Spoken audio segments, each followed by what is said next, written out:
I'm Evan. And I'm Nivea. And today we'll be discussing kindness. Kindness is one of the 4 pillars of the Golden Rule. So we wanted to go back to the basics and analyze how we can use kindness to improve our interactions with others. Currently, kindness is viewed as an afterthought. So we wanted to interview some students to see how kindness plays a role in their life.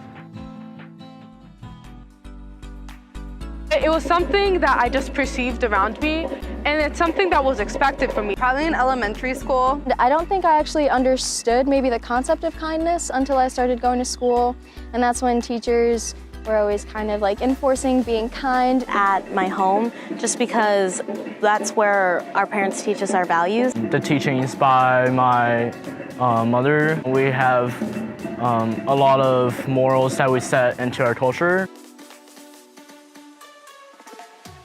Because we're so focused on other things. Especially with like the rise of social media, and it's starting to be a much more selfish-based community.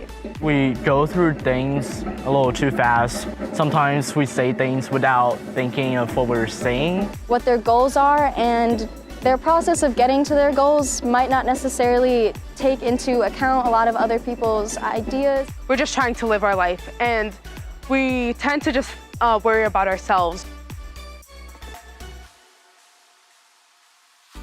Well, obviously no one really wants to be exposed to like rude people or any like insults.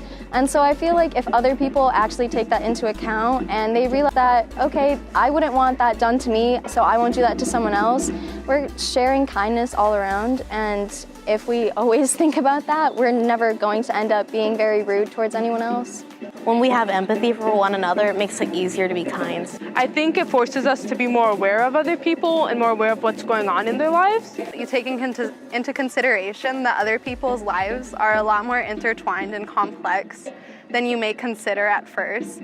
One thing we learned is that kindness can be taught in a wide array of places, from school to home. This shows that students receive both a formal and informal education about what kindness means. Another thing we learned was that social media promotes a takedown culture that makes it harder for people to practice kindness and instead makes them focus more on themselves and their own personal image. So we challenge you to perform one act of kindness a day. This can be as small as helping someone out with their homework or donating your time or money to a worthy cause in your community. The Golden Rule teaches us that in order to receive kindness, we must first practice it ourselves. And we've realized through these interviews that the best way to promote a collaborative environment and a unified community is by working to practice kindness in our daily lives. So be supportive, be kind, and live golden.